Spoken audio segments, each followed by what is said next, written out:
I didn't see this coming, but here we are. We're going to be talking about wearing helmets in the lineup. Whether you're ready or not, the helmet revolution may be arriving at your surf spot sooner than you expect. Welcome to the Wipeout Weekly, the daily podcast for beginners, wannabe surfers, and seasoned wipeout enthusiasts. No hype, no filler, just the highs, lows, and honest truth about learning to surf and finding your place in surf culture. I'm your host, Suze Wilson. Let's go out.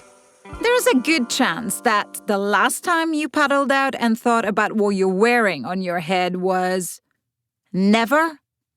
Honestly, the only time I think about wearing a hat in the surf is when I am mightily frustrated with my hair ending up on my face and blocking my vision. As for helmets, I might see once every 3 weeks at my local break, in the distance. But then again, I can go on for months without seeing one too. But when you see investors on Shark Tank jumping at the opportunity to invest in a new surf helmet brand, and when you hear stories about young surfers at Pipeline now opting for helmets because their friend almost died hitting the reef, you gotta ask yourself, is the helmet-wearing tide about to shift? Whatever the reason, it looks like now is the time to talk about surf helmets. If you're new to surfing, you may not even be aware that helmets were rarely seen in surf lineups before the 2010s. Only big wave surfers and some water patrol teams began using them more regularly post-2015, especially at reef breaks. The two dudes who embraced helmet wearing were Owen Wright, after his 2015 brain injury, and Kalani Chapman, after a 2017 near-death wipeout. Unsurprisingly, many surfers question the efficacy of helmets. What if they scoop up water during a wipeout, potentially causing whiplash? What if a helmet compromises a surfer's overall sense of balance? And what if you can't hear? And God forbid, a helmet-wearing surfer gets cocky, overconfident, and a false sense of security leads them to take risks beyond their skill level, affecting other surfers. Yet, more and more surfers are considering wearing helmets for a variety of reasons.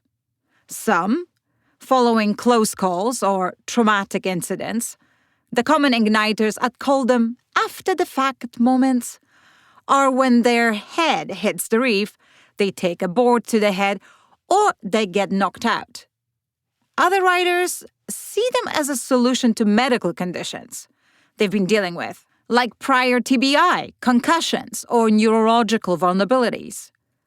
For others, it's protection from cold water, surf ear, even cancer risks.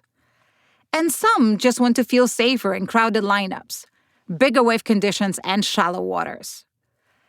Helmets get cooler and more acceptable in the lineup every year.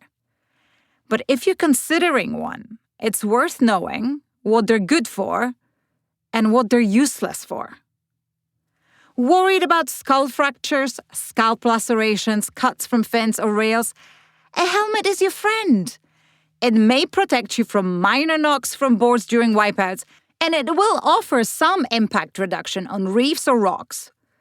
But no surf helmet is guaranteed to prevent concussions, and unfortunately, no helmet will protect your neck.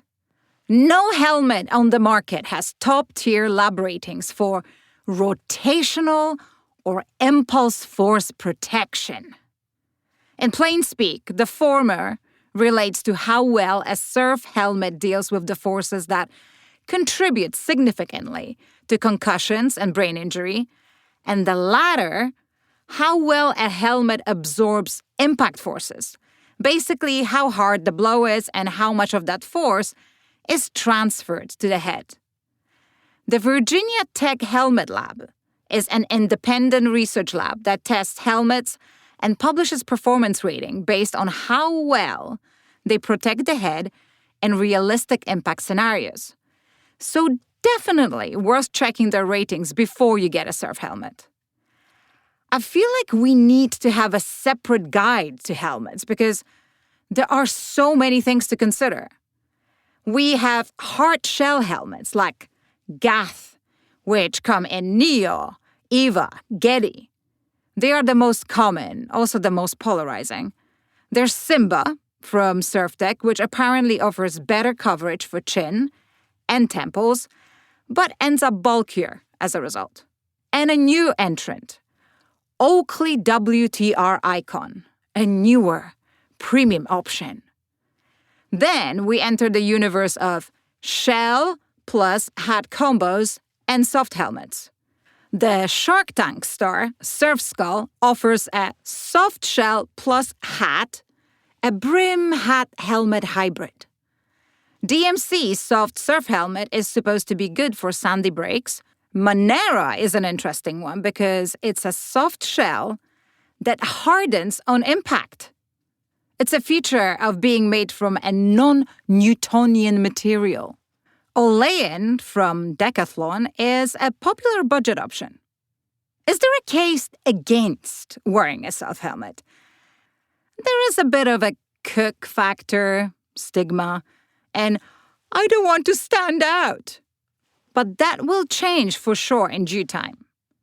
The bigger challenge is the fact that helmets offer limited protection and won't help you much with serious concussions or spine injuries. And because they are so new, their sizing hasn't caught up yet. And the newer, cooler brands sell out very quickly. Plus, here's yet another purchase you need to make to go out surfing. How much should you expect to pay for a helmet?